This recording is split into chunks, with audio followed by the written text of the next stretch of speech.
Seasons. Featuring Grease 2. And I Know What Boys Like by The Waitresses. All right, keep it right here, WMNH 95.3 FM.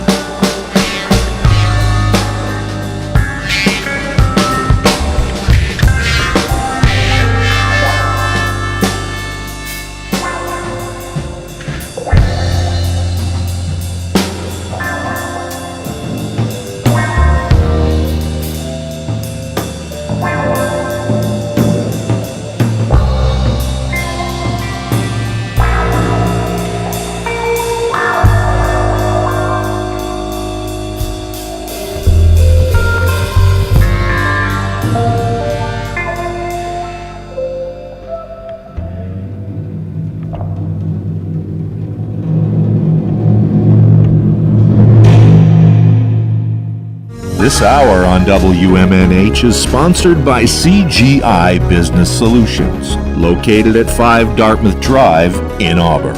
They serve all your business needs, including employee benefits planning, corporate design and business administration, investments and wealth management, and customized business insurance solutions. Their phone number is 866-841-4600 or on the web at cgibusinesssolutions.com. Bring your kitchen to life with Queen City Cabinetry, located at 87 Elm Street in the historic Sunbeam Mall in Manchester. Open Monday through Friday, 9 a.m. to 5:30 p.m. and Saturdays, 10 a.m. to 2 p.m. They can be reached at 603-222-2007 or on the web at queencitycabinetrynh.com. Come see the possibilities. Queen City Cabinetry, another proud sponsor of WMNH. Clemento's Pizzeria, family friendly, awesome for a date night. Clemento's Pizzeria. For delivery, call 603-782-8450. Clemento's Pizzeria, the best pizza in town. 1875 South Willow Street in Manchester, New Hampshire. Best cocktails around. Come in as friends and leave as family. Come on down to the Hop Knot at 1000 Elm Street, Manchester's premier craft beer and gourmet pretzel bar. Tell us more, Trudy. We make our dough fresh every day. We make a variety of styles of pretzels and serve craft beer, cocktails, and a few bottles of wine. We do the traditional pretzel, and we have multiple flavors for that. We also do stuffed pretzels, pretzel sandwiches, 3 dessert pretzels, and pretzel knots. The Hop Knot in the Brady Sullivan Plaza at 1000 Elm Street. You are listening to WMNH-LP, Manchester's radio, broadcasting at 95.3 megahertz frequency modulation from the top of 1000 Elm Street. Our studios are located at 1045 Elm Street and licensed to Manchester Public Television Service in Manchester, New Hampshire, USA. Contact us by email at WMNH953@gmail.com or through our website at WMNHradio.org.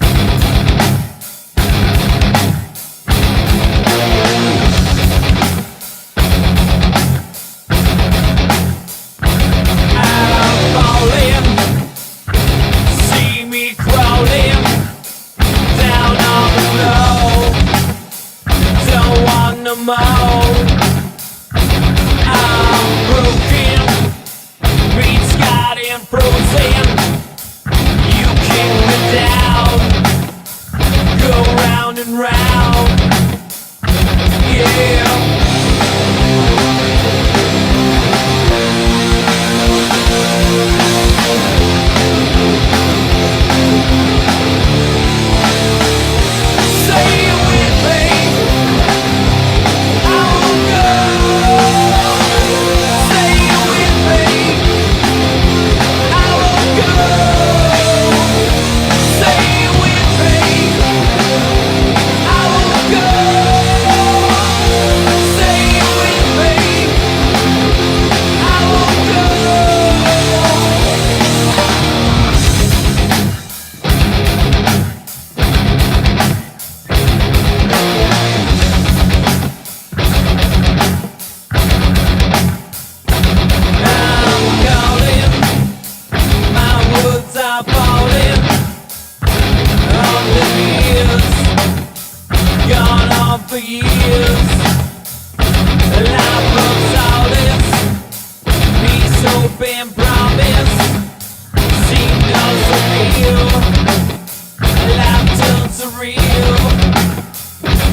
good things in life will pass.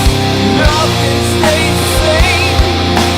What's the point of happiness when our minds filled with pain?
That song fades into my music, my theme music, perfectly. That was Fallen by Edgewise, and those guys are going to be here today in the second hour of the program. And welcome to Matt Connerton Unleashed. We are live from the studios of WMNH 95.3 FM in glorious downtown Manchester, New Hampshire. A little chilly out, actually, but it is bright and sunny, and that's good. So that counts as glorious in my book. Also on Comcast 97 if you're in Manchester. And hello to all of our online listeners across the nation and around the globe. You can go to my website, mattconnerton.com, for all of your live streaming options, social media links, contact info, show archives, etc., etc. Today is Thursday, October 20th, 2022. Welcome, everybody. Today is Thursday, by the way, which means, in case you didn't know, which means tonight is Trivia Night at the Hop Knot, hosted by the great Bill Cini. Of course, he does trivia every Wednesday morning on the morning show with Peter White. And then Thursday nights, he is over at the Hop Knot. So if you're going to be participating, and you probably should be participating because it's a lot of fun, you definitely want to call ahead and reserve a spot. And it may even be too late now, actually. It is a very popular feature at the Hop Knot, Trivia Night with Bill Cini. So, but definitely call ahead to reserve a spot. But even if you can't get into the trivia portion, you can still go and enjoy some delicious gourmet pretzels and their ever-burgeoning assortment of craft beer and so forth. So that is tonight at the Hop Knot. And then tomorrow night at the Hop Knot, Ali Beaudry is playing live. And coincidentally, if you believe in coincidence, some people don't. I actually do. But coincidentally, Ali Beaudry is married to Bill Cini. So you got the husband on Thursday and the wife on Friday there at the Hop Knot. Ali Beaudry performing there live tomorrow night from 7 to 9 p.m. Edgewise is performing tomorrow night at Angel City Music Hall, and they're going to be coming in today to promote that. And I think they're bringing a couple of acoustic guitars with them and might even play a song for us. So we look forward to that. We had those guys on a few months ago, and it's great to, I think was it in July or June? I don't know the time. It all runs together. I don't know. I don't know when it was exactly, but they're, as you can see, by the way, if you're watching online, I've got not only my Edgewise hat, which I wear like every day now because I love the hat so much, but I've also got the shirt promoting the album Serpents and Snake Oil. And that's part of why they're coming in today. And of course, to promote the show tomorrow night, which is to promote the new album Serpents and Snake Oil. In fact, that song Fallen that we opened with, I hope that's not the one they're planning to play today. Well, that's okay, actually. It's a 2-hour show. I mean, people in their cars during afternoon drive, they might have missed the first hour. They'll be tuning in for the second hour. They'll hear Edgewise. It doesn't matter. But really looking forward to that.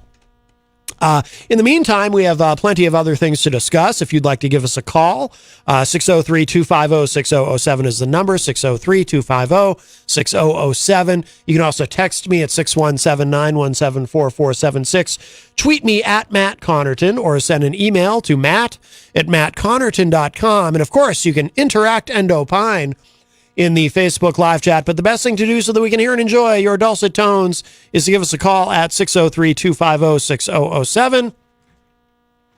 I dropped my pen because I'm a klutz. Let's say hello to everybody in the Facebook live chat. And then I have something, I have something that I wouldn't, there's a story in the news today that I ordinarily wouldn't even bother with, but you'll understand why. Due to something else that was discussed recently on the show, I will bother with it. It'll make sense in a moment. Little teaser there for you, but we will say hello to everybody in the Facebook live chat. First, EasyG Eric Gagnon joins us and says, "Hi, Matt. Can you ask the band, have you ever played in Canada? Don't forget, LOL." I actually asked them that the last time they were here, and I believe the answer was no, they have not. But I will ask them again for you, EasyG. Jenny is in the chat room, of course, and says, "Shalom, peeps." Let's see. Scott Robinson joins us and says, "I thought Thursday was Thirsty Thursday." Well, it can be all these things and more. Yes, and EasyG says, "Happy spooky weekend." Ooh, oh my goodness. Well. It's not even Halloween yet. I mean, next weekend will be spookier, right? All of a sudden I'm dyslexic, apparently. Next weekend will be spookier because it'll be closer to Halloween. This weekend is not yet Halloween. Eric Pilcher is in the Facebook live chat and says, "Hello, WMNH fam." Don't forget Eric Pilcher, of course, every Friday we have Eric Pilcher's classic film review. And for the entire month of October, Eric is doing Alfred Hitchcock films, which brings me to the first news item that I wanted to talk about today. And of course, you know, my passion is politics when talking about news. And here's something entirely non-political, but there's a good reason why this caught my attention. I didn't even have a chance to pre-read it, but this is from usatoday.com. Seeing hundreds of hawks flying overhead, how to watch birds this migration season. And the reason this caught my eye is last week on Eric Pilcher's classic film review, like I said, for the month of October, it's all Alfred Hitchcock films. Last week, Eric reviewed The Birds.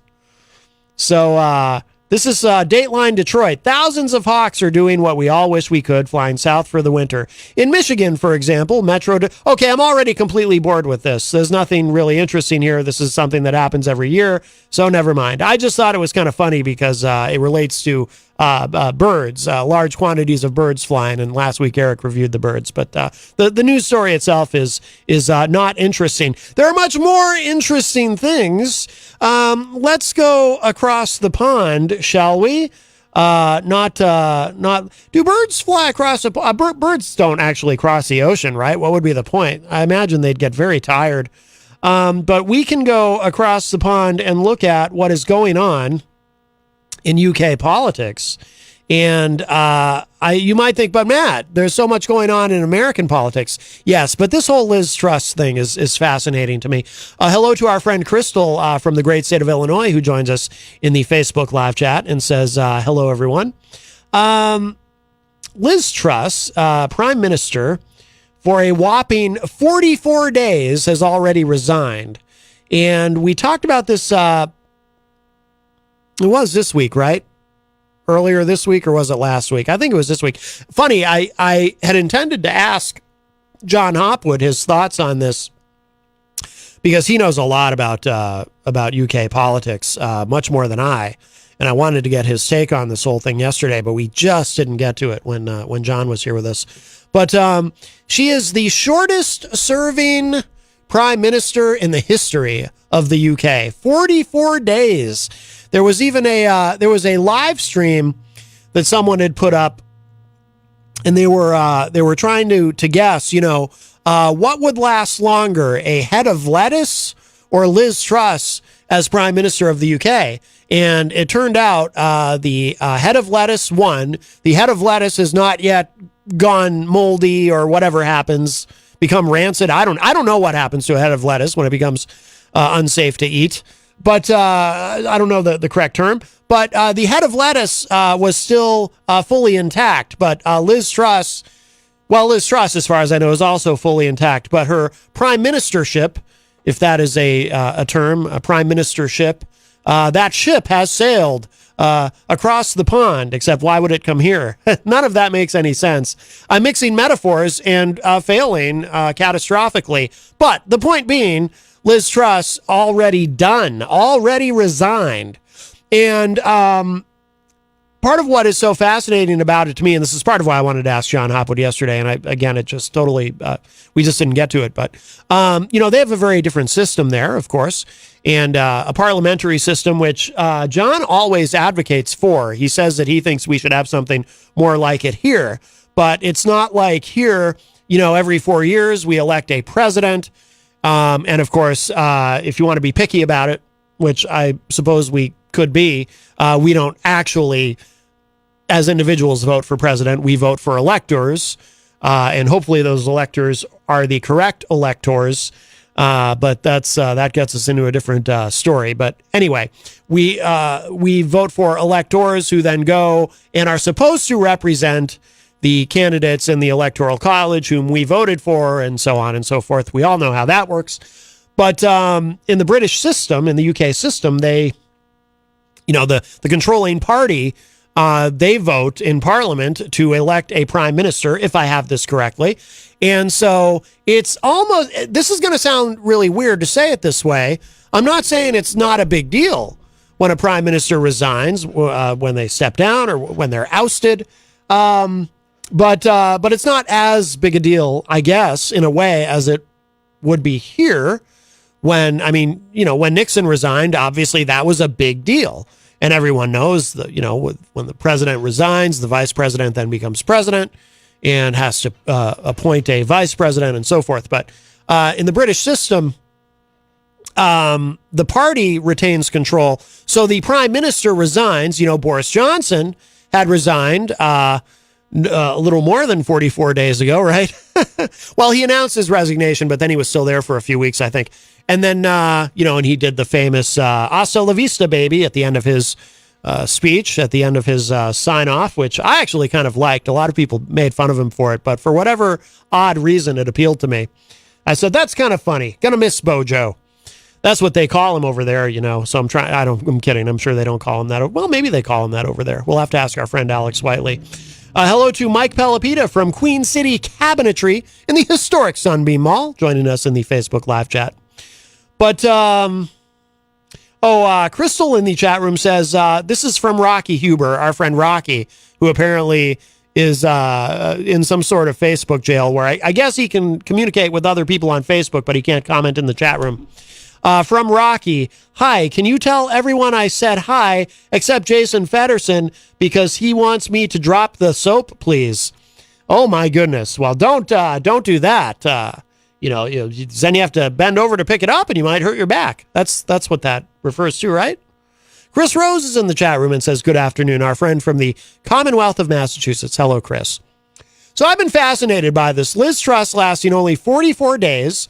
Apparently she's this very libertarian person who said, I'm going to get in there and we're going to cut taxes to ribbons. Do people still use that expression? Cut to ribbons. And then, but we're especially going to cut taxes for rich people because there are a lot of people, and we see this in American politics, right? There is a very large, sector of the electorate who, if you tell them that the best way to help them is to protect the wealth of rich people at all costs, including those of the, us common folk. That's the best thing we can do for the economy. And then, of course, and there's millions of Americans who say, oh, yeah, that makes sense. And they vote accordingly. Apparently, she tried to make that play, and I assume that there are plenty of people in the UK who also believe that. It's amazing. What a fool believes. Little Doobie Brothers there. But anyway, she made that statement. That's what we're going to do. We're going to cut all these taxes. And that will stimulate. See, the idea is what they try to tell you is, well, if we protect the rich and we cut taxes down to almost nothing, the economy will explode with growth, and there will be so much growth in the economy that even though taxes are very low, there will be so much growth. There will be so many people paying so much tax because they'll be making so much money that will make up for any shortfall in the budget. There's no proof or evidence that I know of that actually works, and in fact, I think history tells us that does not work. But that's what she wanted to do. And apparently even people in her own conservative party said, whoa, you are nuts and we need to get rid of you. And so she did not last very long. And then guess who wants his old job back? Bojo. That's right. Boris Johnson. He's already angling to, I don't know if he's said anything about it publicly, but he's already angling to get back in after they pushed him out. I mean, he lasted a hell of a lot longer than 44 days. He was there for a while, right? He was there for years. Remember, we used to kind of make fun of him because of his very strange hair. And he's kind of like Trump. Strange hair and attitude and vibe and everything. Except Trump, when Trump gave his last speech before getting on the helicopter, after Biden had been sworn in, Trump did not say, hasta la vista, baby. He said something like, good luck, or whatever he said. I don't remember what he said. But anyway, this is what USA Today is reporting. Liz Truss became the shortest serving leader in British political history after she resigned today, less than 2 months into the job. Her announcement, like a month, 44 days. It's about a month and a half, right? I'm not good at math. It's about a month and a half. Her announcement came after her attempt to roll out aggressive tax cuts aimed at spurring economic growth, but instead dramatically roiled financial markets, led to unprecedented central bank intervention, and drove her poll ratings to the lowest ever recorded for a prime minister. Wow. And she did that immediately. That is remarkable. The lowest recorded ever approval rating for a prime minister. And she did that immediately. And markets reacted negatively because markets know, well, this isn't a good idea and you're crazy. And again, her own conservative party said, wow, yes, you're crazy. Jay Drury is in the Facebook live chat and says, rock on Edgewise from Tony's friends at DC & Co. LLC. Well, hello, Jay. And yes, Edgewise will be here with us in the second hour, coming in at 5 p.m. We look forward to that. Always nice to hang out with them. Thank you for joining us. Scott Robinson in the chat room says, Reaganomics at its finest, the biggest big lie of them all, such a joke. Yes, I've always said, it's amazing that that works so easily. You can convince especially poor rural Americans. You just tell them, hey, the best thing we can do for you is to make sure the super wealthy get to keep as much of their money as possible. And they go, oh, okay, you got my vote. That makes sense. It is remarkable. Let's see. But getting back to Liz Truss, her announcement came after her attempt to roll out. Oh, I'm sorry. I read that already. Let me go down here. Truss, only 47, lasted 45. I included the only, by the way. That just seems young for a prime minister. Maybe it's not. I don't know. Maybe it's not. I mean, but I'm gauging that by, in the United States, whenever we elect a young president, quote unquote young, there's always people who say, oh, are they too young for the job? Barack Obama was in his, what was he, like 45, 46? Same with Bill Clinton. JFK around that same age. Of course, now we're going in the opposite direction. When we elected Trump, we elected the oldest president in American history until we elected Joe Biden, who is going to be turning 80 soon. So then we elected somebody even older than Trump. Hell, if we re-elect Trump in 2024, we'll be going even older, because then Trump will be even older than Biden was when we elected Biden. Next thing you know, we're going to be digging. I'll tell you what. Maybe we should dig up Dwight D. Eisenhower. He'd probably do an okay job. I think we could use him right now, actually. Well, of course, if you're QAnon, you believe that JFK Jr. is going to be rising from the dead to be Trump's vice president. So there's that. So the idea of someone rising from the dead to assume a role in government is not entirely. I mean, it's not just my crazy idea. People far crazier than I have had that idea. So anyway, Liz Truss, 47, lasted 45 days in office. Because Britain elects a party, not a specific leader, she will be replaced by another lawmaker from her ruling Conservative Party. The process to replace Truss will take place within the next week. Truss will remain prime minister until then. Truss said in a brief statement outside number 10 Downing Street in London, quote, "I came into office at a time of great By the way, as much as it's tempting, I don't do a British accent. If you're wondering why I don't try to read that with an accent, I wish that I could. And I hope that I've not let you down as an audience for not doing that. It would be great fun. Here's the issue. I'm terrible at accents. And if I attempt a British accent, I just end up sounding like an Australian suffering from severe head trauma. It just doesn't work. So I don't do that. Just for newer listeners who are wondering, gee, it sure be fun. If Matt seems like a fun guy, he approaches this show in a fun way, he really should read this in a British accent. I assure you, nothing good will come of it if I try. So I just won't. Tom Blanchard is in the Facebook live chat. And he says, Rocky, that's what soap on a rope is for. There you go, Rocky. Then you don't have to worry about dropping the soap. Very good. Thank you, Tom. Tom provides us with practical advice, and we appreciate that. Okay, so here's what she said. I came into office at a time of great economic and international instability.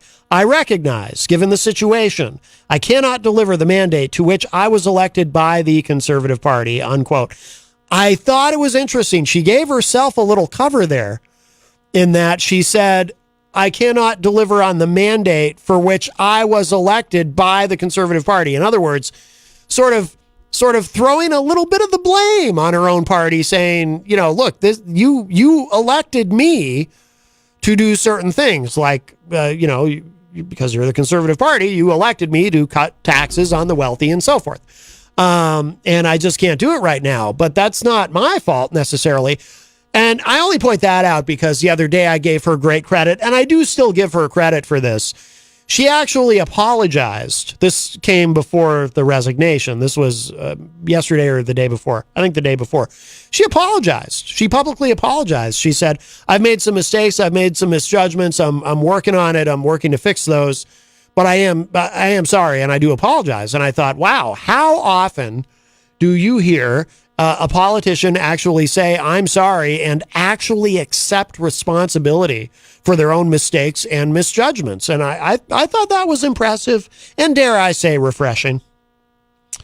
But now she's gone. The previous shortest tenure for a British prime minister was held by Sir Alec Douglas Home, who served for 1 year and 1 day from 1963 to 1964. Why did Liz Truss resign? The move follows weeks of turmoil. It says here, and again, this is from USA Today. Truss's resignation comes after several weeks of political chaos, during which she abandoned most of her economic policies. Truss fired Kwasi Kwarteng, her close ally and finance minister, on October 14, even though he was implementing the pro-growth agenda she campaigned on. Kwarteng was replaced by Jeremy Hunt, a former foreign minister who was beaten to the prime minister job by Boris Johnson in 2019. So if that name is familiar to you, Jeremy Hunt, but you can't quite place him, he was the one who was trying to get the job in 2019 that went to Boris Johnson. So we saw a lot of him at that time. Hunt also failed to make a runoff in the Conservative Party process that selected Truss. And we have a call. Hi, welcome to Matt Connerton Unleashed. Who's this? Hello, Matt. This is Gene Simmons of KISS. Gene Simmons of KISS. I'm glad you called. Jenny and I started watching part one. Well, we did. We watched part one of the new Kiss documentary from Lifetime, and it is excellent. Lifetime A&E. It is really, really good. Well, Matt, it's funny that you brought that up, because one of the reasons I'm calling today is because I have to admit something publicly. Yes. And I decided to select Matt Connarton Unleashed, my favorite afternoon show when I'm cruising out. Well, this is wonderful, and I'm glad to hear you're once again cruising out. Yes. Yes, I'm outside right now. Wow. As we speak. Well, very good, very good. Well, what would you like to, you said you wanted to admit something or reveal something? Yes, I have an announcement. The show that you love so much on Lifetime, it's not really me they're talking about. Really? It's a different Gene Simmons. It's the actress Gene Simmons from the 40s. I do apologize. Oh. Lifetime is pulling the wool over your eyes, Matt. Well, that's very distressing. I feel deceived and snookered, if I may use such a term. Well, I'll explain that. The reason why I decided to not go with it is because it's cable. They pay very, very poorly, Matt. Right. Well, you did, of course, Gene Simmons' Family Jewels, and I always assumed that you were well compensated for that, but perhaps not. They made me work 80 hours a week to get a good paycheck. Come on. Well, that's true. I mean, yes, it is 80 hours a week if you figure in all the, I mean, they're there in your home with their cameras. You don't get any privacy. I mean, I assume you get some privacy, but my goodness. Damn straight, Matt. Yeah. And they were also flaunting my wife. What's her name? Shannon Tweed. Funny, Shannon Tweed, yes. Funny you should mention that, Gene Simmons of Kiss. I don't know if you were listening yesterday, but we were talking about Shannon Tweed. And I've always said, by the way, regarding her acting, I've never seen any of her films except for she has a scene in a film called Singapore Sling that I may have watched, that I may have watched once or twice. But yes, we were talking about her yesterday. Our friend Ron LaPlume did not believe that Shannon was married to you. I find that very shocking. Yeah, he didn't believe it. He thought that she was married to Ozzy Osbourne. Are you talking about the Ron gentleman, the good eater who calls her? Yes. Talking about him. Yeah. Yes. We love Ron. So, just to review, he thinks that I was married to Sharon Osbourne. No, but he thought Shannon Tweed was married to Ozzy Osbourne. But he didn't say that he thought you were married to Sharon Osbourne. Although that might have been implied. Well, Matt, back in 1978, Ozzy and I did a wife swap evening. It was quite a neat. Oh, I didn't know that. My goodness. Yes. Wow. Sharon is something else. Well, talk about going across the pond, huh? That's right. Matt, I'm going to let you get back to your show. I just wanted to make that announcement. And I also want to let you know something else, Matt. Mm-hmm. Yes. Gene Simmons, me, of Kiss, I love you, Matt. I care about you. Oh. I worry about you. And I want you to be happy. So whenever you're not feeling happy, I want you to call Gene Simmons of Kiss.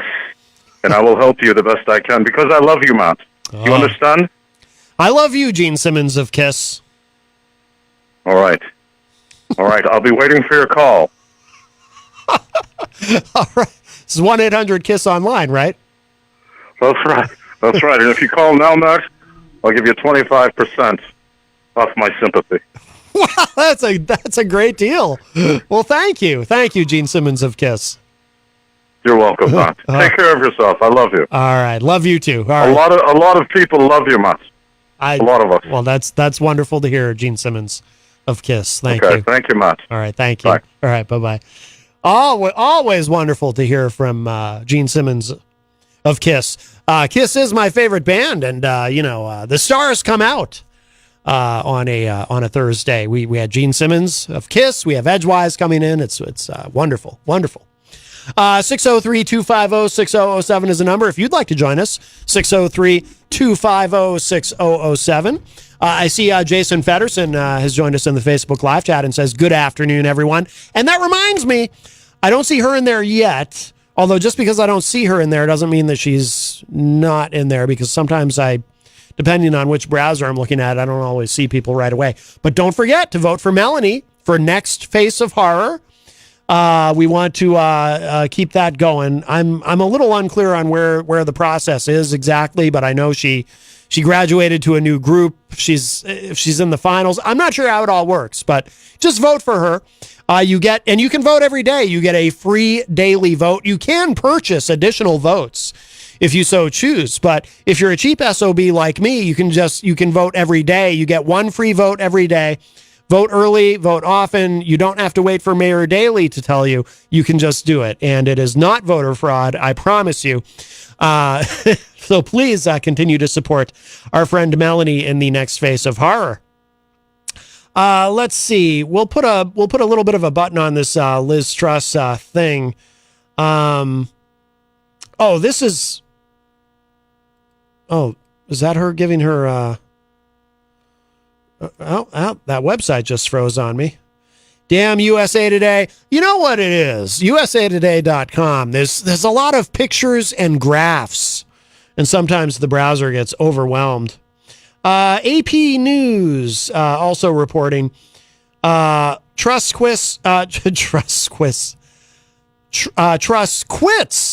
but UK economic turmoil persists. Oh, Paulie C is in the Facebook live chat and says, wow, Gene Simmons from KISS is amazing, compassionate, and a long tongue. If you don't call him Matt, I will. Yes. Well, very good. Thank you, Paulie C. Let's see. I'm just looking to see. Oh, there was a story about, now this is interesting. This is kind of, we'll skip the AP story because I think it's just, it'll just redouble what we already saw on USA Today. But the interesting thing about this is that, yes, Boris Johnson already, and I suppose, even if you're someone who may not be fond of Boris Johnson, maybe Liz Truss makes him look good, and maybe that's his angle. But apparently he is making it known that he is interested in getting his old job back. And come to think of it, when he gave his swan song there, his big speech announcing his resignation, he did say something about for now. He said, my job here is done for now. Maybe he knew something that we didn't. But this is from Politico. Surely not Boris. Runners and riders for next UK Prime Ministers as Liz Truss quits. The UK will have yet another new leader by next Friday. Could it be a familiar face? Oh, and there's a big smiling picture of Boris there. I think he knew something we didn't.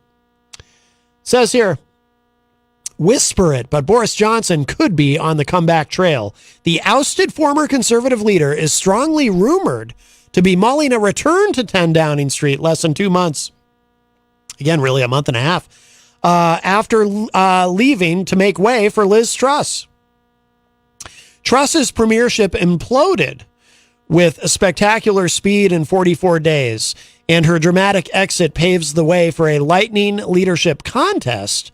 The outgoing PM said a new leader will be elected within a week, and new rules will significantly narrow the field of potential candidates when compared to a crowded pack over the summer. Contenders and pretenders have been shadowboxing for position since it became clear Truss would struggle to stay in the post, although one political contender, Truss's hastily appointed top finance minister Jeremy Hunt, has already ruled out a run. Here's Politico's guide to who's in the frame. And there's a bunch of names here. I don't really care about any of these people except we'll just look at one. I am curious to see what this article has to say about Boris Johnson. The colorful Brexiteer needs little introduction. In what would be an astonishing twist in the long-running Tory psychodrama, a host of UK newspapers, including The Times, are reporting that Johnson is planning to throw his hat back into the ring. Johnson, who led the Tories, that's what their Conservative Party is called, to a stunning election victory in 2019, but was heavily criticized for his handling of a series of scandals. For example, you might remember at the height of COVID, having a party. And that's not a good idea in the middle of a pandemic. that's just one of the things that seem to go awry. He maintains a large constituency of support among Tory MPs and grassroots members. Former cabinet minister and chief cheerleader Nadine Dorries has been gunning for his return, while fellow Tory PM Paul Bristow told Sky News Thursday the message from his constituents was clear: bring back Boris. Wow. And they're saying this publicly, which makes a difference. It'd be one thing if, there were just sort of whispers about it, but they're saying it publicly: bring back Boris. That's remarkable. There's nothing to stop a return to Downing Street for a former prime minister, but a comeback could be limited by the new rules. Candidates will need the backing of at least 100 fellow MPs to progress. And if 3 candidates achieve that, there will be another round of voting by MPs before it's opened up to the party's estimated 180,000 grassroots members. Johnson's ouster was bloody, with major ministerial resignations and more than 4 in 10 of his own MPs saying they had no confidence in his leadership during a vote in June. So don't expect an easy ride to make it on to that that final ballot. Yeah, I mean, he was thrown over by his own party. His own party was tired of him. The ex-prime minister is currently living his best life too, giving lucrative overseas speeches and holidaying in the Caribbean with his wife and family. He's so far staying publicly silent on whether he'll give it a shot. So that's interesting. Like I said, I don't know who any of these other people are, and I don't really care. I'll learn about them when the time comes. But I do find it interesting that Boris might be back. That is interesting. And I guess within a week, I don't know what happens, by the way. I should have looked this up earlier. I'm not going to do it now. I want to have something else I want to get to, but if there's some sort of a major, I mean, obviously we have a current major foreign policy issue going on with Russia's invasion of Ukraine, which NATO is involved in terms of supporting Ukraine, and that obviously includes the UK. And that was one of the things that Boris Johnson said in his Hasta la Vista speech. He said, stay close to the Americans, stick up for the Ukrainians, and I don't remember what the other stuff was. Always use sunscreen or something. And then the Hasta la Vista. But if there's some other direct threat to the UK militarily and so forth, I don't know who handles that when there's no prime minister. I have no idea. Does King Charles have to deal with it? No, actually, the royal family, they stay out of politics over there, but I don't know. Just curious, but I want to move on. Let me give the number, and then we'll move on. 603-250-6007, 603-250-6007 is the studio line. Here in lovely New Hampshire, we've had some visitors.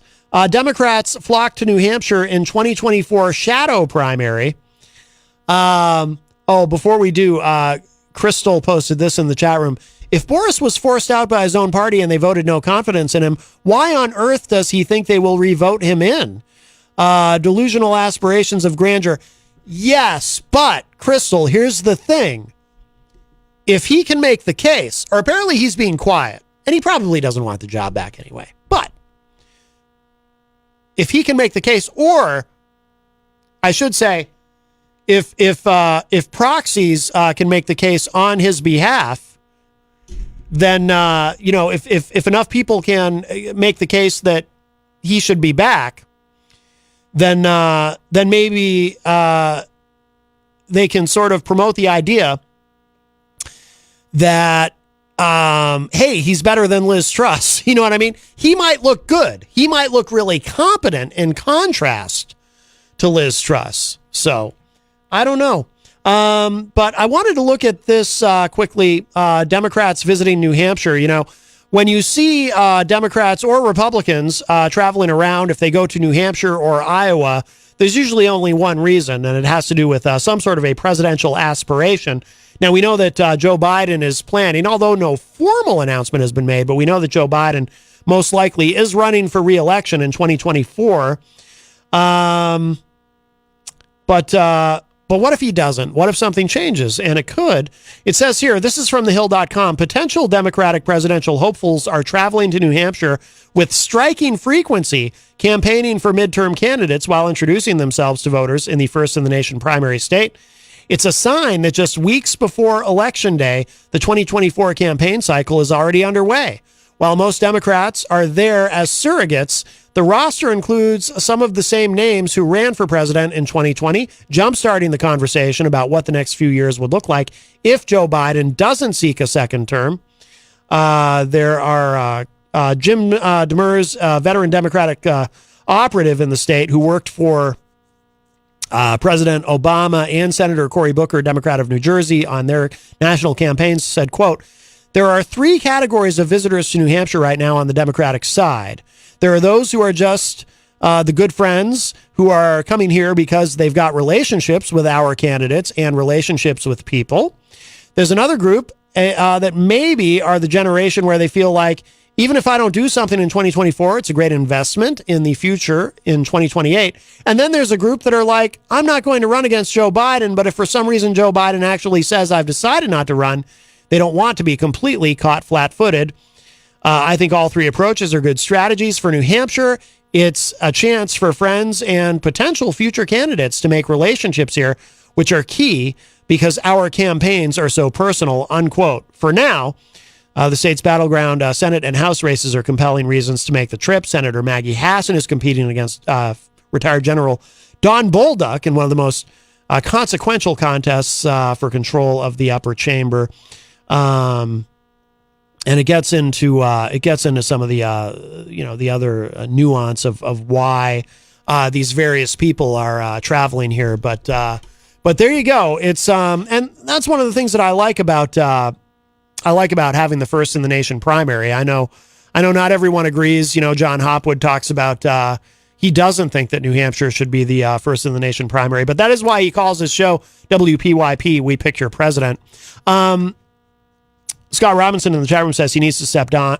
No more Biden. I think the band is here. I see people who look like musicians in the hallway. So I think what we'll do is we'll go to break a little bit early. We'll get these guys in. I know they don't want to stay too long, but they wanted to come in and play a song or two and talk about the big show tomorrow night and so forth. So I'm going to play one of their tracks from the band Edgewise. This is Fury. This is a favorite of mine. And we'll get these guys in. Stay tuned.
friend today.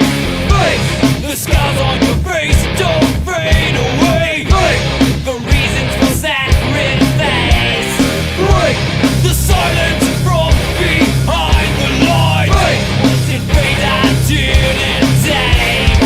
Wait till the sounds of war inside my head. Wait, wasting my face in lame.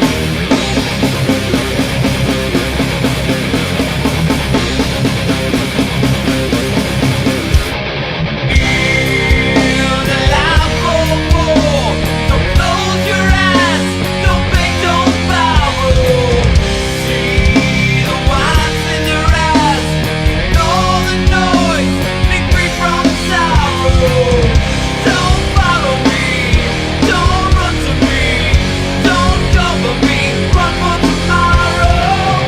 Don't follow me, don't run to me, don't cover me, run for tomorrow.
Come on down to the Hop Knot at 1000 Elm Street, Manchester's premier craft beer and gourmet pretzel bar. Tell us more, Trudy. We make our dough fresh every day. We make a variety of styles of pretzels and serve craft beer, cocktails, and a few bottles of wine. We do the traditional pretzel, and we have multiple flavors for that. We also do stuffed pretzels, pretzel sandwiches, free dessert pretzels, and pretzel knots. The Hop Knot in the Brady Sullivan Plaza at 1000 Elm Street.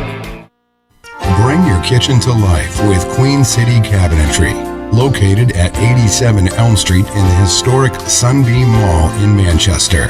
Open Monday through Friday, 9 a.m. to 5:30 p.m. and Saturdays, 10 a.m. to 2 p.m. They can be reached at 603-222-2007 or on the web at queencitycabinetry.com. Come see the possibilities. Queen City Cabinetry, another proud sponsor of WMNH. Clemento's Pizzeria, family friendly, awesome for a date night. Clemento's Pizzeria. For delivery, call 603-782-8450. Clemento's Pizzeria, the best pizza in town. 1875 South Willow Street in Manchester, New Hampshire. Best cocktails around. Come in as friends and leave as family. This hour on WMNH is sponsored by CGI Business Solutions, located at 5 Dartmouth Drive in Auburn. They serve all your business needs, including employee benefits planning, corporate design and business administration, investments and wealth management, and customized business insurance solutions. Their phone number is 866-841-4600 or on the web at cgibusinesssolutions.com. WMNH, rip the knob off.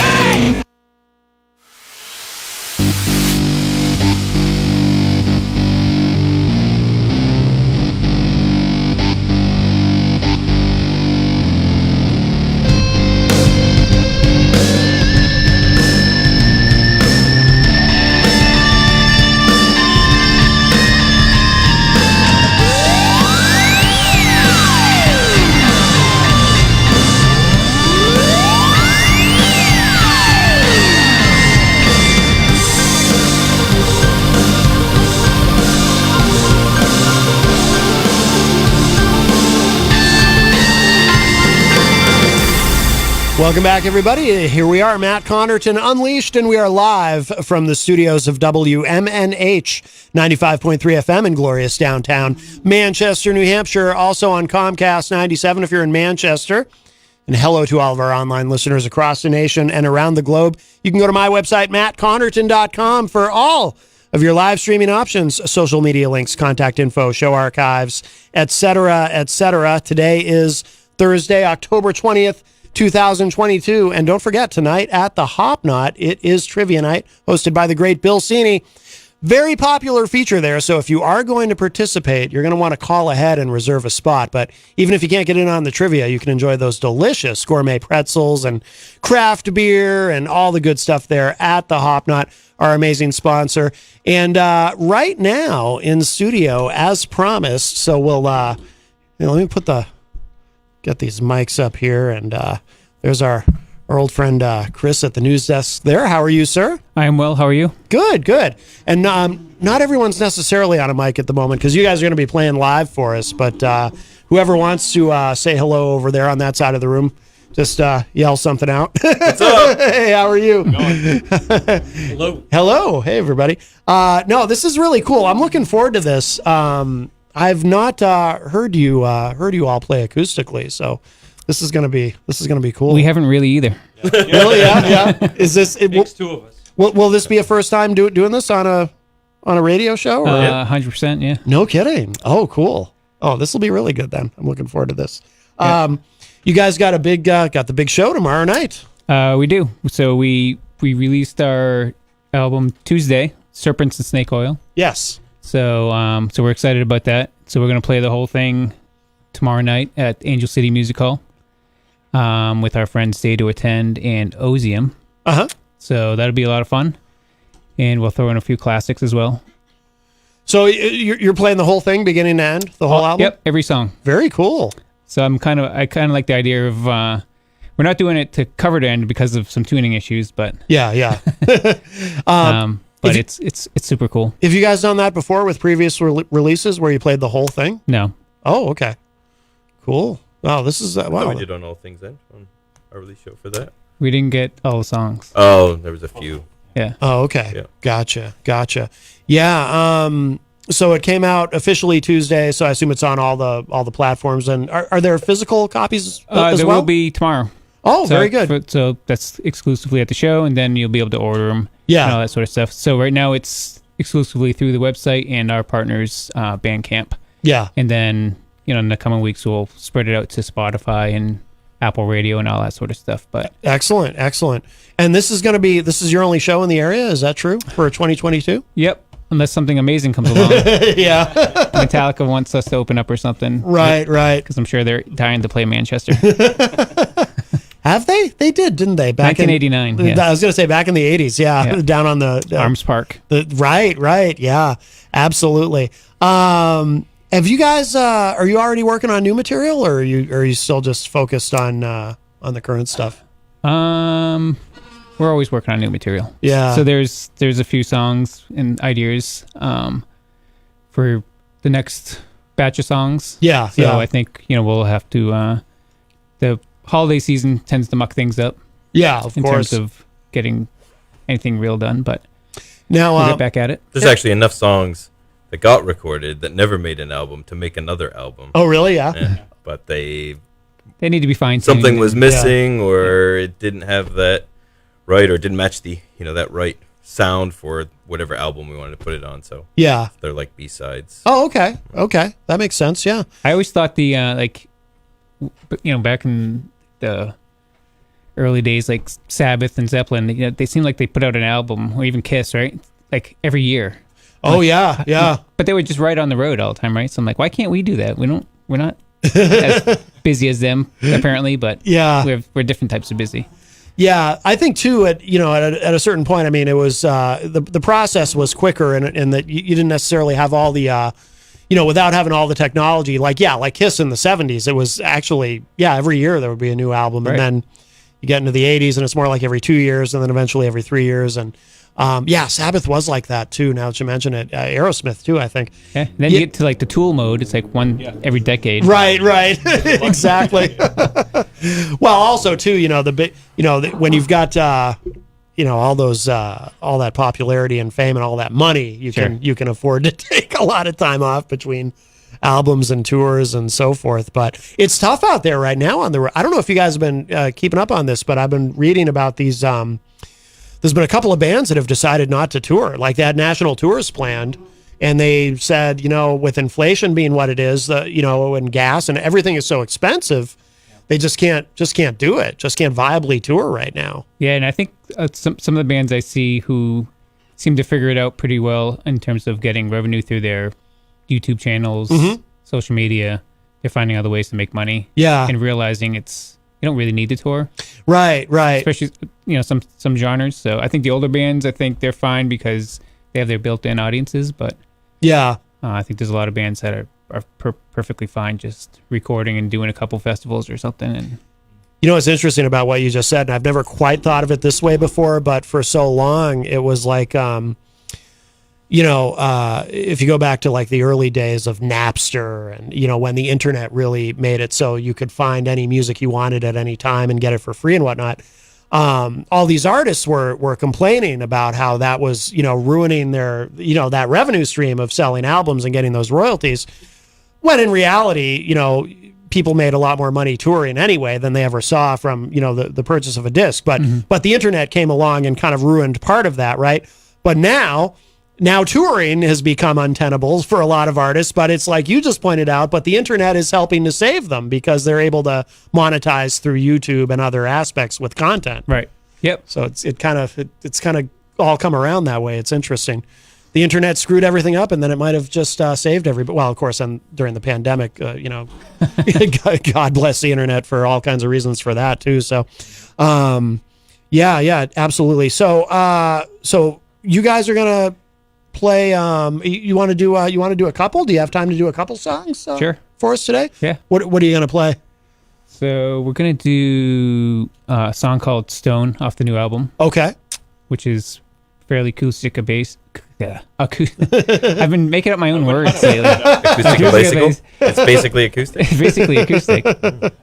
And then we thought we might try another tune from All Things End that Chris and Tony put together. Oh, cool. All right. What's that one called? I'm just Legacy. Okay. Yeah. Okay.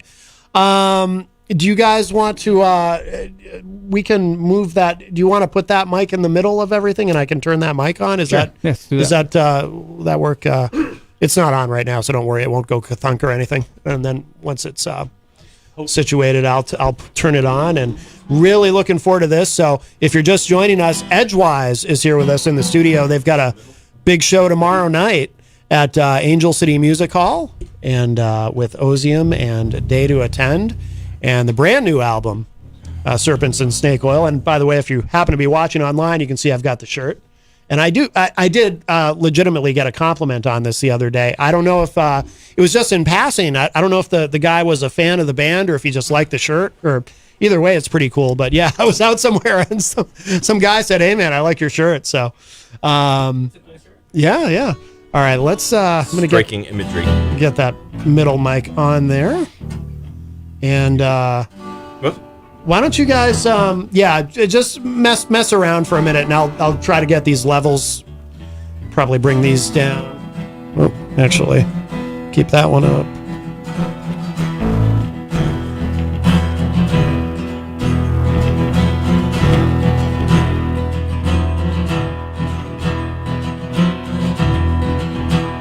I think.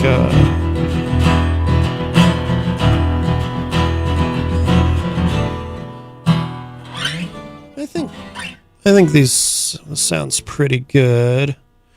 Will you be able to sing without headphones? Yeah. Okay, cool. All right. Whenever you guys are ready, why not?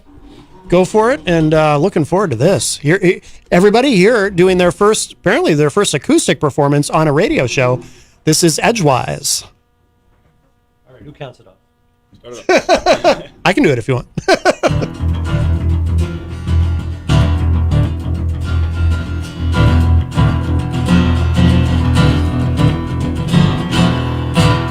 The scent is rising. It's time to move. Candles lighting. Time for a sound. Candles burning. Family mourning. When you see that light, know that I'm not gone. The name that you see is just a stone. When you see that light, know that I'm not gone. The name that you see is just a stone.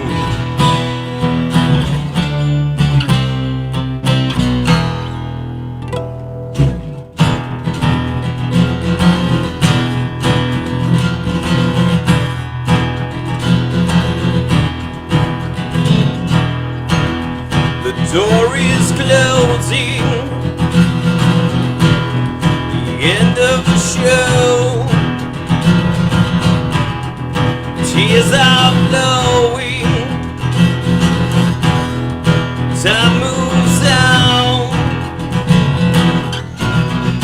Candles burning. Family mourning. When you see that light, know that I'm not gone. The name that you see is just a stone. When you see that light, know that I'm not gone. The name that you see is just a stone. All I ever wanted to give you life. Did I make you happy in our time?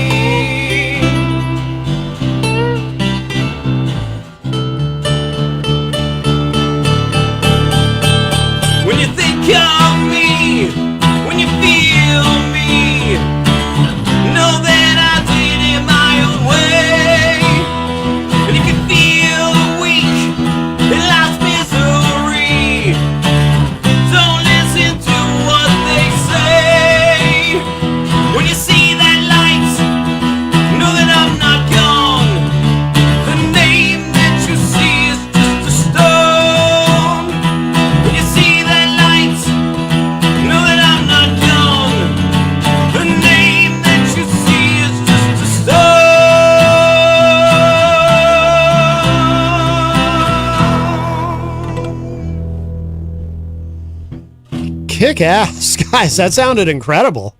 That definitely works acoustically. that was great. That was great. It's a later song. Our acoustic debut. Yeah. Well done. Well I don't want to break your momentum, so I'll let you go ahead and get to the next one. But yeah, great job, guys. I'm enjoying this a lot. I got a couple good pictures too. But yeah, whenever you're ready, I'll let you get to the next one.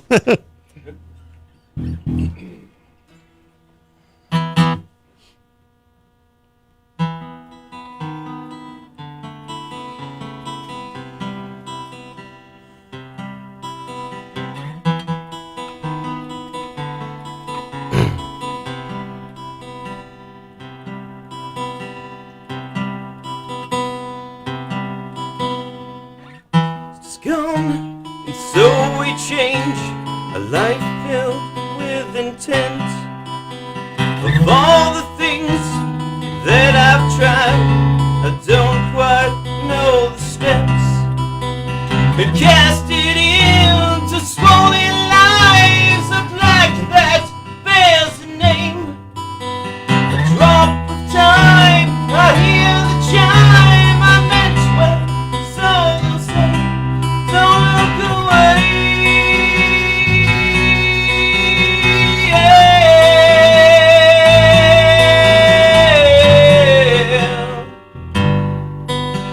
A chapter that no one reads.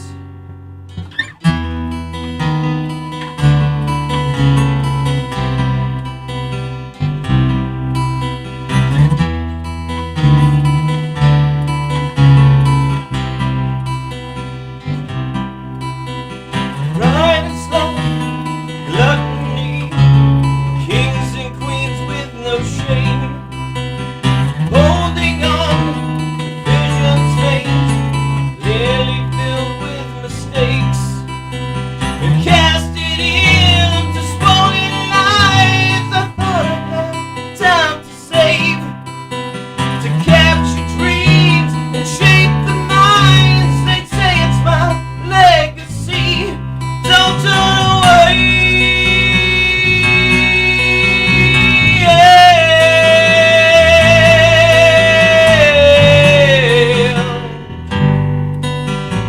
Past is gone, so we change.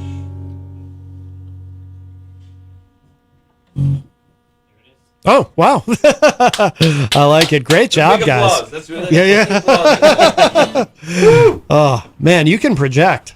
Yes. Yeah, you sound awesome in here. That's great. All right. In fact, covering my ears causes a problem, which is a battle that we've had recording. Oh, a really? long Yeah. Does it? Time. Yeah, I don't like covering my ears, and then especially duplicate, like hearing myself back and stuff. So it's much easier for Oh, me no to just kidding. sing open, but that doesn't really work for recording. Right, yeah. yeah, I understand. So you have to learn. Yeah, absolutely. Well, guys, listen, thank you so much. And I know you wanted to I don't know if you wanted to play any, if you're welcome to do another one if you want, but I know you probably only planned for 2. Yeah, that's it. Yeah, that's all right. In this tuning, yes. Yeah, I understand. Yeah. In this tuning. I don't know if you wanted to jump back over there, Chris, and we'll some just time so we can we'll remind retune everybody. a 12-string. Yeah, there you go. We'll remind everybody about the big show tomorrow. Let me bring that mic up there. And that sounded so good, guys. Thank you so much for doing that. Yeah, thanks for letting us do that. Absolutely, my pleasure. Anytime.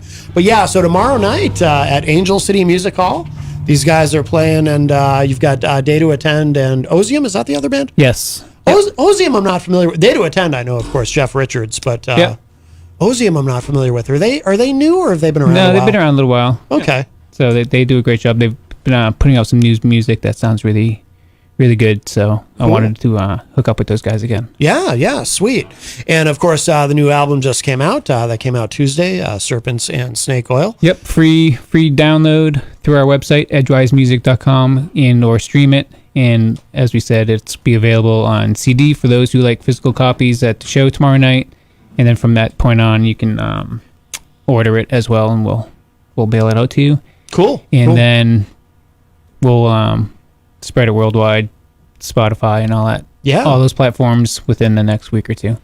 Do you guys have anything coming up in 2023 as far as shows, or is this it? Yeah, for now? we're going to we have to sit down and just kind of map out the schedule. But, my thought is the more we can do, the better. It's just we feel like we lost a couple years there. Yeah, like a lot of people. So it's exactly. It's fun. We hit when All Things End was out. We were doing really well, and it was fun. We had some good shows, and it'd be kind of nice to get back to that. It's still so weird that the album cover for the artwork Right? for All Things End, and then the pandemic hits. Yeah. God, it's bizarre. It wasn't our fault. It's so bizarre. All Things End. And it did. And it did. It was kind of like remind me. There was I don't know if you fan of Dream Theater or not, but they released a live album called Scenes for their Scenes from a Memory tour, and it was live scenes from New York, and the picture was an apple with the image of New York on fire. Yeah. And then it was released on 9/11. Oh, I didn't know that. So they were told they had to stop printing on that, and they re-released the album with different artwork. Oh my God, I never knew that. Yeah. Wow. That is freaky. That's like Nostradamus Right? level. Wow, that's that's incredible. It's a good story. That's incredible. Well, guys, thank you so much. I'll let you get going unless you had anything else you wanted to mention. Anything we didn't cover. So anybody who attends the show has a chance will get a free raffle ticket. That's right. Which, Matt, you're giving away a free guitar. Yes, and it is a Flying V. It's an Epiphone Flying V, brand new. Excellent. So we can either smash it on stage for you, set it on fire. we Sure, can play it's no free raffle at We all. can sign it. We can maybe find somebody to pee on it. I don't know. Whatever your thing is. Oh my! Well, wow, you're really selling it. No, it's a great guitar, but it depends on how you want it personalized. Right. I gotcha. But it is a free ticket for it, just for coming. Whether you're there to support the other bands or us, or you just want to go out and have a Friday night at a nice club. Angel City Music Hall is pretty sharp. Yep. Nice environment, nice stage. Obviously Manchester, so come take a chance. Maybe you leave with a guitar, and even if you don't play, well, it's wall art or you sell it. Whatever you like guitar. to do. I think the biggest thing was we were just really excited about all the feedback we were getting about playing the show. Yep. And a lot of people are coming out, so it was just kind of a way that we thought would be cool to say thank you for everybody who comes out, and maybe your night gets to be made a little bit better with getting that guitar. Yeah. So it's cool. Yeah, absolutely. Very cool. All right, guys. Well, listen, I'll let you. I was thinking about playing this this track, Power. This is a really cool song. This is from, geez, what is this, like 10 years ago? This song, Power? 2014. Don't even try and. I don't like your dates. Yeah. A couple years ago. I like this track a lot. Everything was recent. Yeah. No, I know it's like, and the more time that passes, the more time all kind of blurs together. Yeah. But I remember listening to this one recently. I was like, yeah, I like that song a lot. The video is cool too with it. But so I'll play that. We'll go to a break and so you guys can pack up. But yeah, guys, thank you again. This was really cool and for playing live for us. And Edgewise tomorrow night, Angel City Music Hall, and we're gonna go back in time a little bit. This is Power. Thanks so much. Thank you.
Come on down to the Hop Knot at 1000 Elm Street, Manchester's premier craft beer and gourmet pretzel bar. Tell us more, Trudy. We make our dough fresh every day. We make a variety of styles of pretzels and serve craft beer, cocktails, and a few bottles of wine. We do the traditional pretzel, and we have multiple flavors for that. We also do stuffed pretzels, pretzel sandwiches, free dessert pretzels, and pretzel knots. The Hop Knot in the Brady Sullivan Plaza at 1000 Elm Street.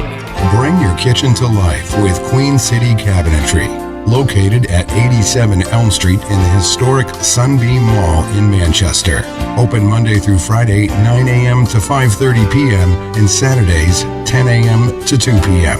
They can be reached at 603-222-2007 or on the web at queencitycabinetrynh.com. Come see the possibilities. Queen City Cabinetry, another proud sponsor of WMNH.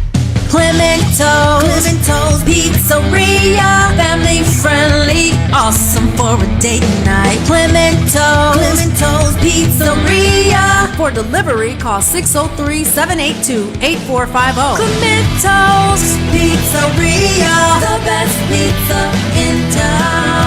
1875 South Willow Street in Manchester, New Hampshire. Best cocktails around. Come in as friends and leave as family. This hour on WMNH is sponsored by CGI Business Solutions, located at 5 Dartmouth Drive in Auburn.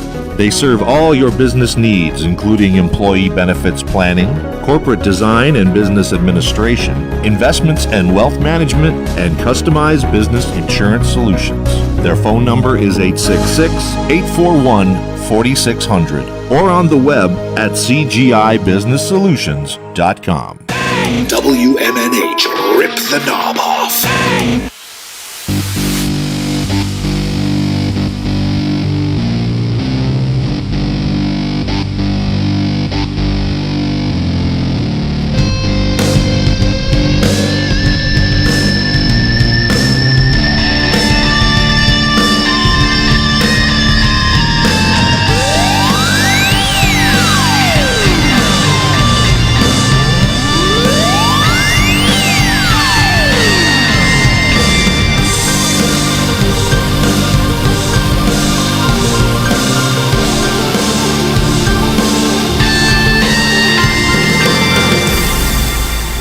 Welcome back, everybody. It's Matt Connerton Unleashed, and we are live from the studios of WMNH 95.3 FM in glorious downtown Manchester, New Hampshire. Also on Comcast 97 if you're in Manchester. And hello to all of our online listeners across the nation and around the globe. You can go to my website, mattconnerton.com, for all of your live streaming options, social media links, contact info, show archives, etc., etc. Today is Thursday, October 20th, 2022, and it is Thursday, which means tonight is trivia night at the Hop Knot right across the street at 1000 Elm Street in the Brady Sullivan. Definitely, especially this late in the day, definitely call ahead if you want to participate in trivia hosted by, of course, the great Bill Cini. You can hear Bill every Wednesday morning on the morning show for trivia, and then Thursday night he is over at the Hop Knot, and it is a very popular feature there, so you want to make sure you call ahead to reserve your spot. And tonight is Bill Cini. Tomorrow night, performing live at the Hop Knot from 7 to 9 p.m., Bill's partner, Ali Beaudry, is there. We played the other day on the morning show with Peter. I heard Carol Robideau was on, and she was talking about how much she liked that song that I played the other day of Ali Beaudry, Why I Ain't With You. And maybe Ali will play that live if you request it tomorrow night at the Hop Knot. Also, speaking of tomorrow night, of course, Edgewise live at Angel City Music Hall, along with Day to Attend and Ozium. And it is, of course, the... Actually, I never heard them actually use the phrase CD release party. I think that might be an outdated term, but it is, of course, to celebrate and promote the release of the brand new CD from Edgewise. And if you're watching online, you can see I've got the shirt, Serpents and Snake Oil, the brand new album from Edgewise. And so they're going to be there tomorrow night. I'm going to be going down to do, they're doing 2 sets. And in between sets, they're going to do the, if you're just joining us, they're going to be doing a drawing for a Flying V guitar. And I will be on stage to pull the name out of the hat, or whatever container the names may be in, for everyone who enters the drawing for that. So looking forward to that. And actually, coincidentally, Edgewise was the last band that Jenny and I saw live, I think, before the pandemic hit and kind of shut everything down when they were playing over at Jewel that night. That was the night that they opened for LA Guns, and I forget who else was on that show with them. But yeah, really, really good live, and I really enjoyed hearing them acoustic in the studio here. And that was, man, they sound great. I wasn't sure exactly what to expect, because I'd never heard them play acoustic before, and apparently it's not something they do on a regular basis, but they sounded really good, really good. So thank you to those guys, and looking forward to seeing them tomorrow evening for a bit at Angel City Music Hall. I have been inside there. It's a really, really cool place. Chasing the Devil played there a number of months ago to showcase their debut single, Beautiful Nightmare, which we do play on the show sometimes. Still play that. That's such a great song. So that is tomorrow night. There is no Retro Spectrum Radio tomorrow night, but it'll be on, but it'll be a replay of the show. So that actually all kind of works out.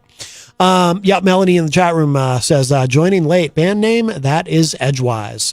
Rocky Huber said, actually Rocky Huber didn't say it because apparently he is in some sort of Facebook jail or purgatory, perhaps. But Melanie said, from Rocky, these guys seem edgy. They make me want to walk down the stairs without holding the railing. You could do that, Rocky. I don't do that personally because I'm a klutz. I always hold the railing, or I might trip and fall and break my neck. So there you go. But 603-250-6007 is a number if you'd like to join us today, as we are in our final segment on the program. 603-250-6007. You can also text me at 617-917-4476. Tweet me at Matt Connerton, or send an email to matt@mattconnerton.com. And of course, you can interact and opine in the Facebook live chat. But the best thing to do so that we can hear and enjoy your dulcet tones is to give us a call at 603-250-6007. And by the way, apologies to our friend Easy G, Eric Gagnon. I completely forgot. Eric has that question he likes to ask, or he likes me to ask on his behalf of every musical guest that we have. Have you ever played in Canada? And I forgot to ask Edgewise that, but I think I did ask them that the last time they were here, and the answer was no. And we have a call. Hi, welcome to Matt Connerton Unleashed. Who's this? Hello, Matt. Big fan. Big fan. Thank you. Yes, Paulie C here. Oh, Paulie C. Hi. How are you? I'm well. How are you? You were, for a second there, you reminded me of someone else. Oh, no. I'm not him. What's going on?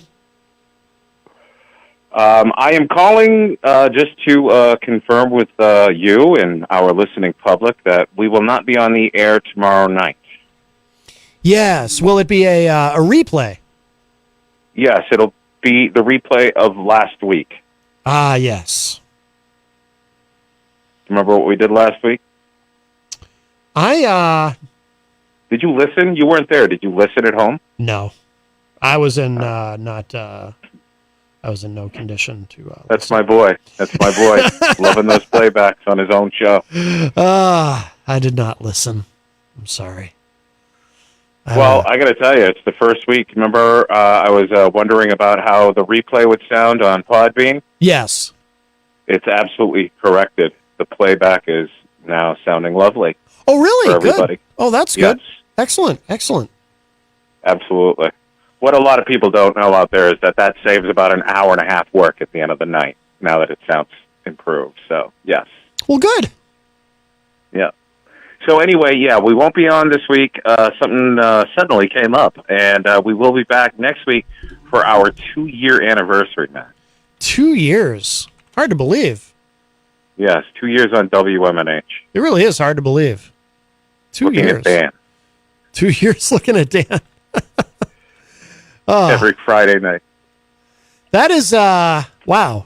2 years. Yes, I and can't we're going to believe- have a lot of fun. A lot of cool stuff in store for that night.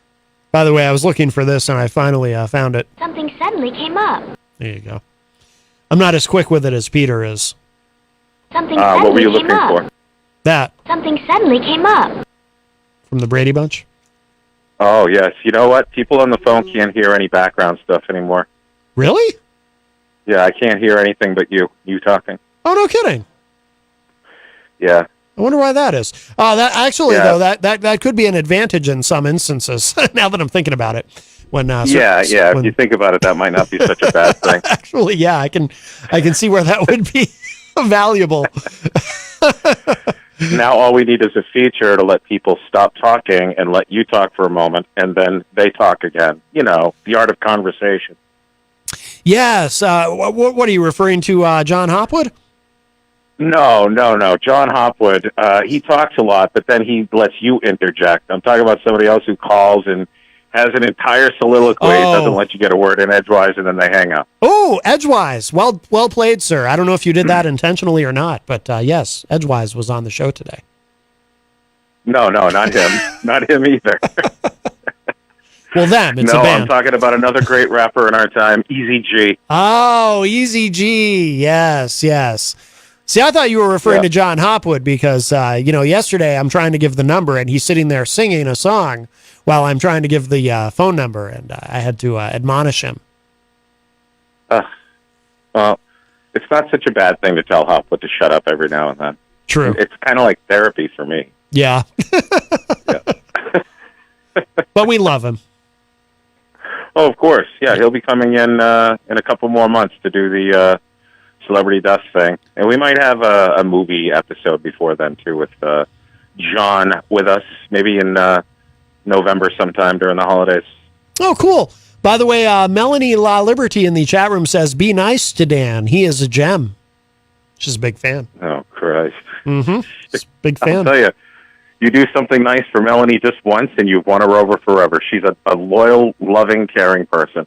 And just for that, on our anniversary episode next week, we will have a human sacrifice on the air just for Melanie.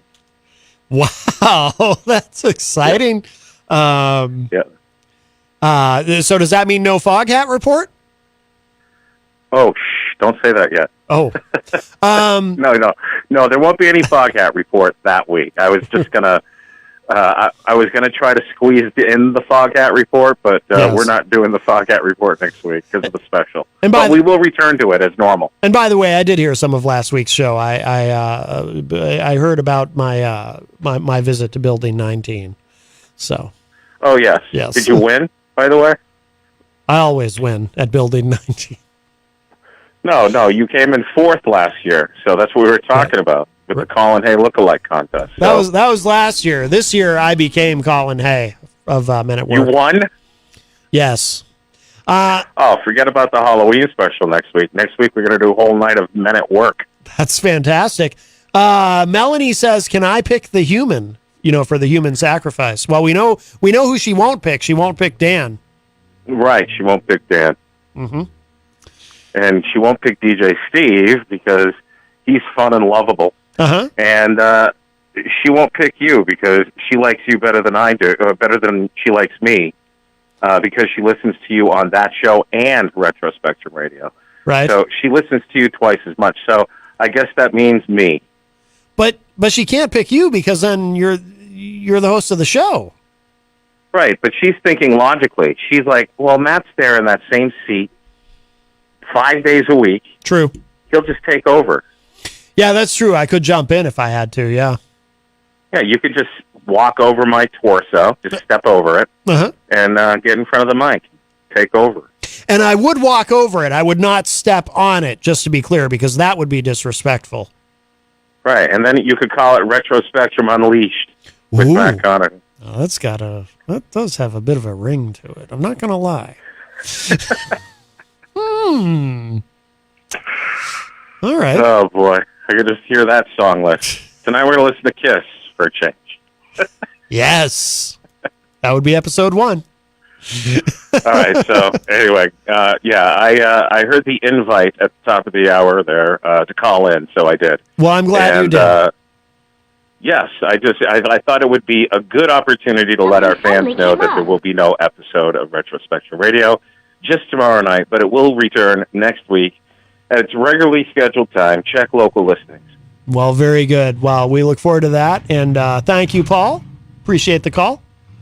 Thank you, Matt. Have a good day, bud. All right, you too. Bye-bye. Paulie C from Retro Spectrum Radio with Paulie C.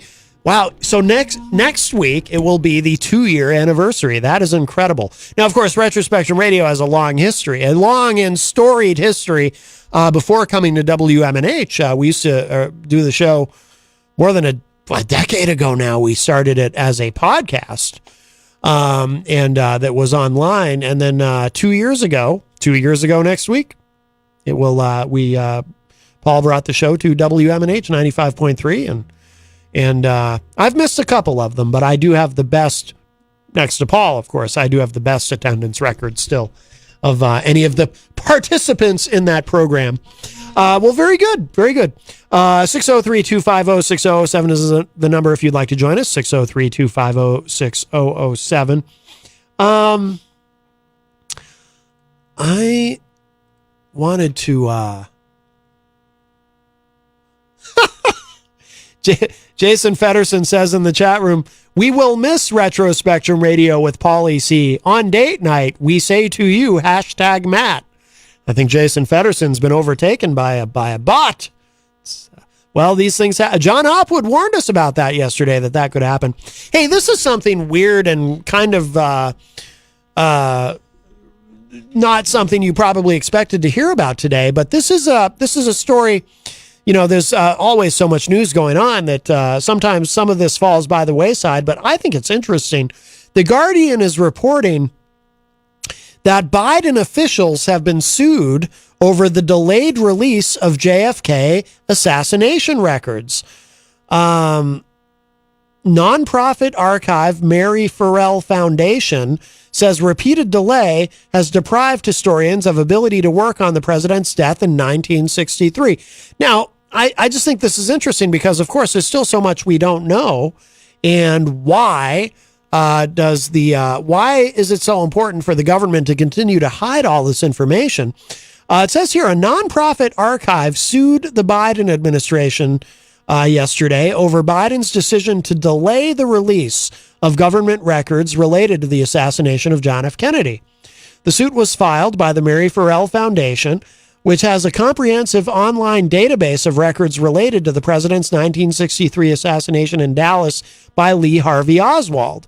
Kennedy's death has long been the subject of intense interest, speculation, and conspiracy theories. By the way, Paulie C in the chat room says, you say potato, we say potato, #Matt. Everyone's been taken over by AI. It says here, in the suit, lawyers for the group cited a 1992 federal law. The President John F. Kennedy assassin... See, I didn't even know this was a thing. I honestly didn't.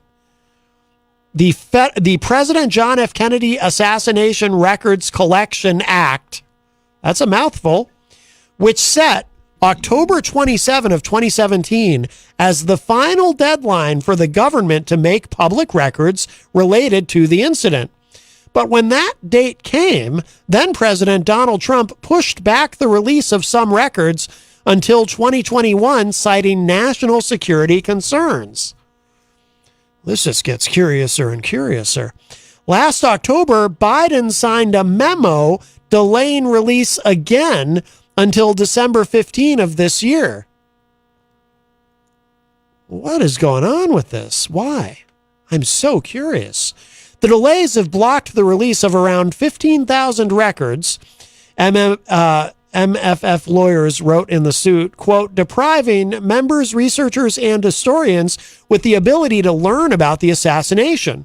These failures have resulted in confusion, gaps in the records, overclassification, and outright denial of thousands of assassination-related files 5 years after the law's deadlines for full disclosure, unquote, the group said on its website. Many of the documents remaining are sensitive, NBC News reported. 70% are controlled by the CIA, according to the outlet, and 23% controlled by the FBI. Wait a second. I just realized something here. Well, let me finish the article, and then I'll tell you what I'm thinking. The lawsuit filed in federal court in San Francisco asks a judge to declare that Biden's memo violates the JFK Act and to release all records at the earliest possible date. It also seeks to compel the government to explain all the redactions and why it has chosen to withhold certain records. An MMF attorney, Bill Simpich, told NBC News, quote, it's a dog ate my homework argument. This case is all about delay. The agencies always have new and better excuses, unquote. You know what I'm thinking? I'm thinking some of those documents might have ended up at Mar-a-Lago. Maybe when Trump decided to delay the release in 2017, it was because he had a plan.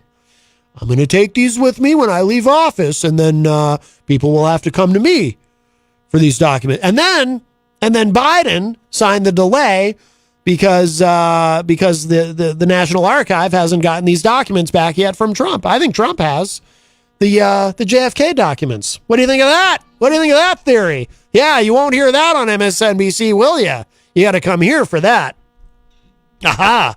I figured it out. I have solved the case. So there you go. I just think that's interesting. And of course, I am dying to know. And I'm not someone, by the way, I'm not someone who's ever been particularly obsessed or even preoccupied with the JFK assassination. I've never really bought in any of the conspiracy theories around it. I've always just kind of, believed it was Lee Harvey Oswald. I don't know. There's all the theories, and there's been movies about it, like the Kevin Costner film JFK, right? I've never gotten into that. It's kind of the JFK assassination. I mean, next to 9/11, it's kind of like the granddaddy of all conspiracy theory things that people like to speculate about, right? People have been speculating about that for decades, what really happened there. So I'm not someone who's ever been that into it. I know people who just, every book about the JFK assassination that comes out, they read it. They know all the different theories. I've never been that into it, but I have to say this. I am awfully curious. This makes me curious. I don't care about all the conspiracy theories and it was actually the CIA or it was actually the mob who was involved or it was actually LBJ because he wanted to be president. I don't care about any of that. I mean, if any of that turns out to be the case, I would care. But I don't care about any of that. That's all theories and speculation and whatever. But I am awfully curious about what's with all these delays. What is the reason for that? That, my friends, makes me very curious. 603-250-6007 is the number. 603-250-6007. If you would like to join us on the program today, we do have time for a call. Not probably only one call, but we have time for a call. What is something that we can do in this last segment? There's a lot that I've wanted to get to that you know what is an interesting story that I wanted to talk about, and I actually had this in mind for yesterday, and we just never got to it. We have not on this show discussed much about what's going on in Iran with the protests.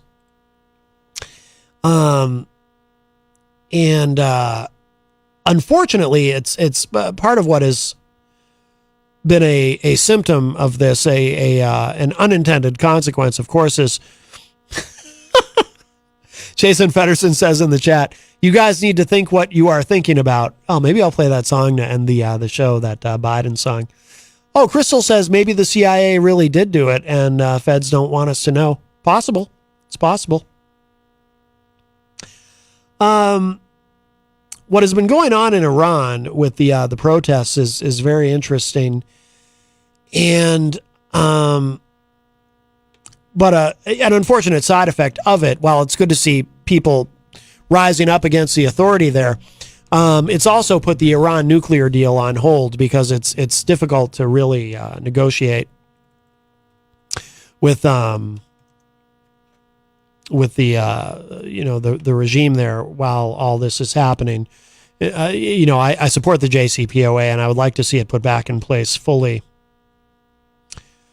But an interesting story that has come from this. So, and I will not get her name right because I butcher everyone's name who is not Jones or Smith. But this rock climber, Elnaz Rakabi, I'm sure that's not right, but Iranian, this is from MSNBC.com, Iranian rock climber Elnaz Rakabi's bravery is likely to be met by Iran's cruelty. The biggest uprising in Iran's recent history is the country's first mainstream protest led by women. But this rock climber, if you haven't seen this story, this Iranian rock climber who did not wear her hijab, her headscarf, while rock climbing during a competition. Here's the story. Iranian rock climber Elnaz Rakabi, and I will learn how to say her name. I'll look up how to say her name after the show so that in the future when we discuss this story, because I do want to make sure that I'm giving respect to this person for her bravery. She garnered international attention after competing without a hijab on Sunday during the International Federation of Sports Climbing's Asian Championships in Seoul, South Korea. Iranian women are required by law to wear hijab outside the country when officially representing Iran. Rakabi returned to Tehran, the capital of Iran, early Wednesday and was greeted by crowds chanting, "Elnaz is a hero," interpreting the move as a sign of solidarity with the ongoing anti-government protests that have raged across Iran for over a month now since the death of Mahsa Amini on September 16. The 22-year-old Amini was arrested by the country's morality police for not complying with the state dress code and died in their custody. But human rights groups remain deeply concerned about Rakabi's safety. After competing in Seoul, Rakabi could not be located for nearly 48 hours, with reports that her phone and passport had been confiscated, prompting concerns for her safety and speculation that the Iranian government had intervened. A day before she was spotted back in Iran, a post appeared on her Instagram page apologizing for the incident, saying the hijab, quote, inadvertently came off, unquote, while hurriedly getting her gear together after supposedly being called to compete earlier than anticipated. And that might be, by the way, so there's a bit of an open question about did she do this intentionally as a form of protest, which is why she is regarded as a hero, or was it all a mistake, or was it is it actually both? Was it intentional, but she's calling it a mistake? That's kind of her cover story. So maybe she's sort of winking at everybody, but she's calling it a mistake when the authorities come calling because, well, frankly, she doesn't want to be killed, right? She doesn't want what happened to Amini to happen to her. So I don't know, but it's so disturbing to think that her life may be in danger because of this. It says here, many human rights groups and activists, including within Iran, suspect these statements were made under duress, especially as they contradict a statement she made to journalists upon arrival in Tehran. Quote, I was busy putting on my shoes and gear when I was called to compete, and I forgot to put on the hijab I had with me, unquote. Iran has a long and well-documented history of forced confessions from dissenters and activists, including from women who have defied the compulsory hijab law in the past. Now human rights groups fear the Iranian government will make an example out of Rakabi to discourage similar acts of defiance. The sustained nationwide unrest is one of the biggest uprisings in the country's recent history. Hundreds of people have died and almost 8,000 people have been arrested. I didn't know the number was that large, according to estimates. It is also Iran's first mainstream women-led protest. On October 14, a 16-year-old girl, Asra Panahi, died after protesters say she was beaten to death by state security forces for not singing an anthem devoted to Iran's supreme leader in school. Many of her contemporaries were reportedly beaten in the same incident. Young women and girls have been key targets for Iranian security forces. 16-year-old Serena, I don't know how to, that's a very long name.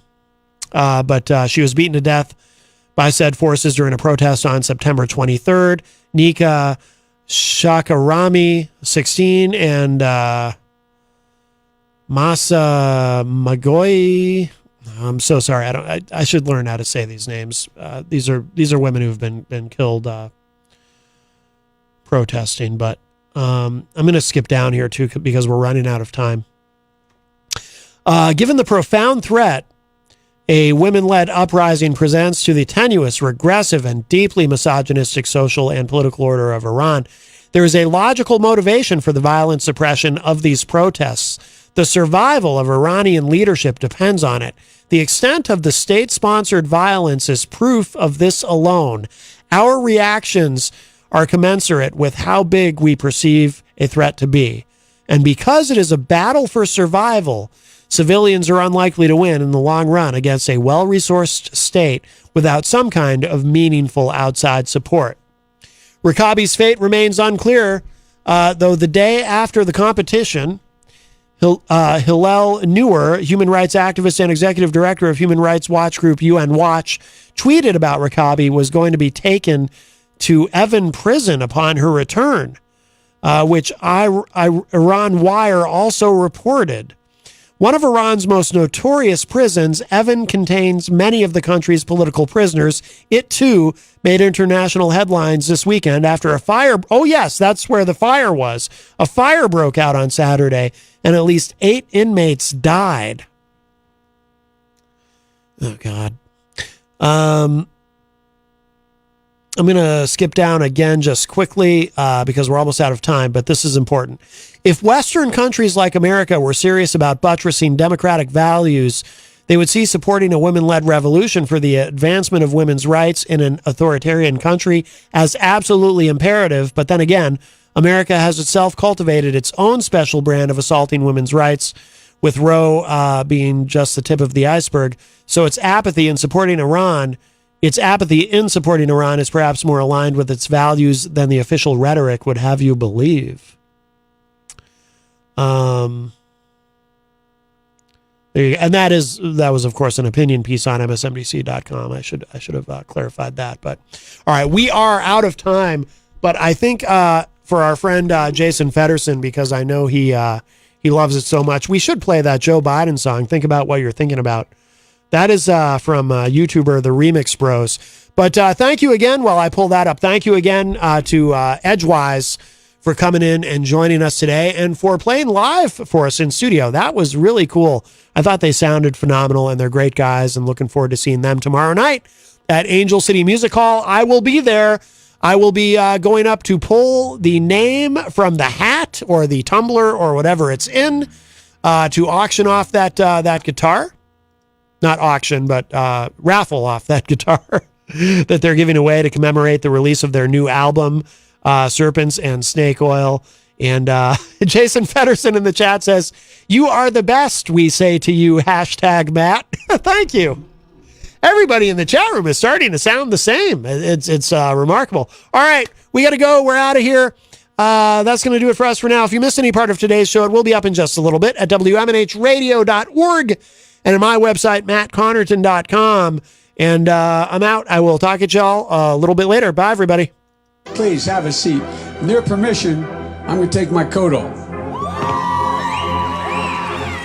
Welcome to the White House, everybody. But guess what? I'm not stopping here. Think about what you think about. Say it again, and that's a fact. Think about what you think about. Folks, look. Think about what you think think about. I'm serious, think about it. Think about what you think about. Let's be honest. No, you're not going to get your way. This time, not this year, not this time, not now. So I don't want to hear it anymore about big spending Democrats. We spend, but we pay. We spend, but we pay. This year, the American people won. It's wrong. It's not who we are, and we're gonna fix that too. Think about what you think about. Say it again, and that's a fact. Think about what you think about. Folks, look.